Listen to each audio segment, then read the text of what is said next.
Hey GenderqueerChat folks, happy Thursday. It is, oh, there's an airplane. Well, I'll keep going. Can you hear that? It's really loud. It is Thursday, February, geez. Okay, that's like a giant jet. I don't know. Okay. Hi, it's Thursday, February 18th, 2010.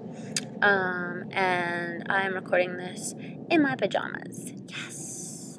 This is my first day, like, without any kind of responsibility until late afternoon in a really long time. So I'm celebrating by not getting dressed, and that makes me happy. Okay.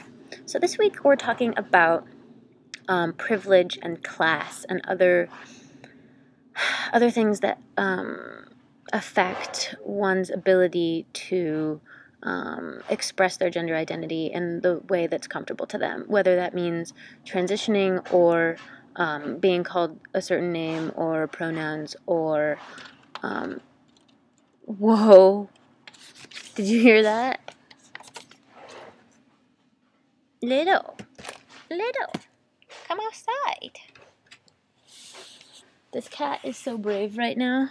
He goes in and out of the house. Little, you have to be out so that no one else can hear my video. Okay? Little butt? Little. Okay. You brought food out with you? Alright. Wow. It's already been a minute 45 and I have barely talked about the topic. I'm sorry. Okay. I'm clearly having trouble focusing. Okay. This week, we're talking about privilege and whatever that in particular means for you in terms of expressing your gender identity in the way that feels most comfortable to you. And, whether that means transition in terms of medical transition, hormone surgery, or name stuff, or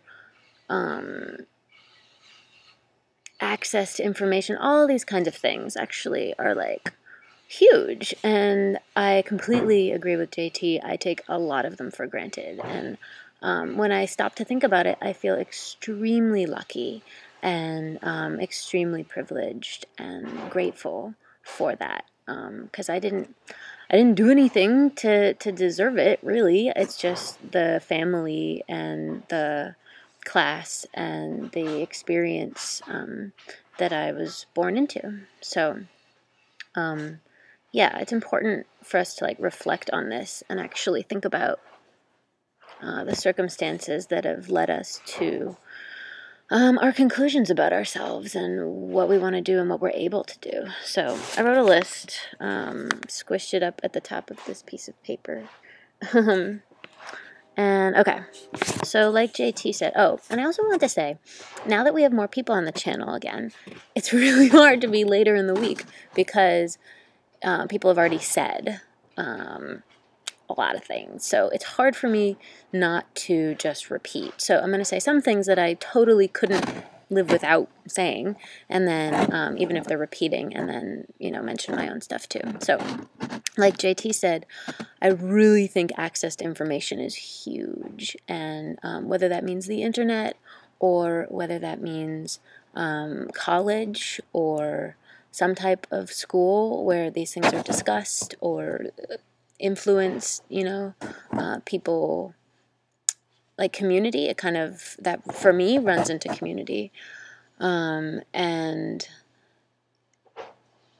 yeah, I agree with Stefan, actually. I went to a very, very queer-friendly college and more and more trans-friendly I should specify, in the student body, not as much the administration. The administration is a couple years behind, but in terms of the student body, very trans aware and gender bendy aware. So I feel like I was like reared in this environment that was very supportive and very respectful, and that was really special. And then when I graduated, I was like, whoa, I got to find another bubble. Just like Stefan said, I really flourish and need that support in my everyday life. So I was like, okay, what's a giant queer bubble? San Francisco. Okay. And I was able to find an opportunity in which to come out here. And I don't see myself going anywhere else, really. Maybe someday, but it has everything here that I need.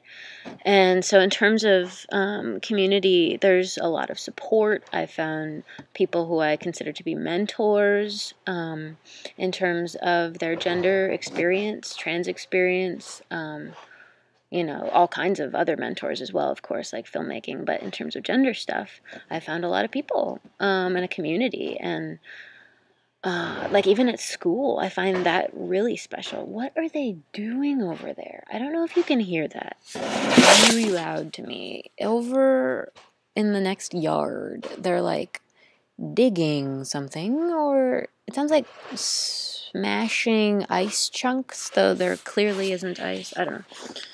Hopefully that's not too annoying for everyone else. Okay. All right. Yeah, so like a queer bubble, and a gender queer bubble, and a trans bubble, like all this stuff I've been able to surround myself with, and it feels really good, and I feel extremely grateful for the experience.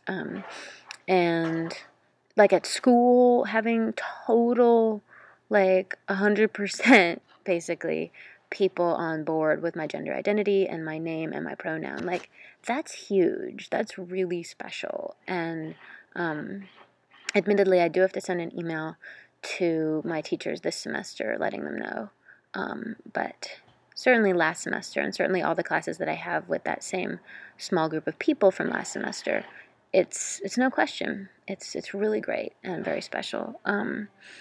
And of course, having a trans classmate, and both of us making trans or genderqueer related films, and then just it's spreading. It's great. People are talking about it. People think about it. It's wonderful.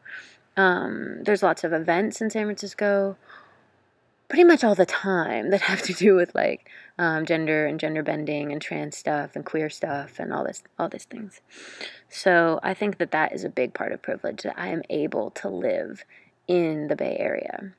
Admittedly, I live in a house with a lot of people, so that my rent is lower. Admittedly, I'm a student, so I'm on loans, so I don't have to work right now. Like, that's huge. And I can focus on my school, which is important. Another thing having to do with location and school is health insurance. I'm able to be on health insurance through school, and that means that my copays are higher, but all the money that I have to spend is significantly less. I was on really expensive health insurance for a while because I have a lot of health problems, and I needed to have insurance. It wasn't possible for me to go about my life and get prescriptions and things like that without it. So I feel very privileged to have access to health care and health insurance, regardless of how expensive it is, because I need it. And I'm very lucky to have a very supportive family who has the money, who can help me. And of course, I can't wait until I'm completely independent. I pay for a lot of things, but I'm not completely independent, and I'm excited for that day to come. But I am grateful, extremely grateful for the support that I have from my family, not only monetarily, but of course not only monetarily, like way bigger than that, like how much love we have for each other and understanding and support and open-mindedness and everything, including gender things. I feel very special. Oh my God, 9:20. I talk way too much. Okay, I have 30 seconds. Money, class, loans, I talked about that. Family support. Okay. I feel privileged, but it's still difficult to be in between, I think is a very important thing to mention. And regardless of your class or what you have, it's still really hard to function in society as a genderqueer person. And I wish I had more time to talk about that, but I think you know what I mean. So, have a great week, and I'll talk to you guys next week. Bye.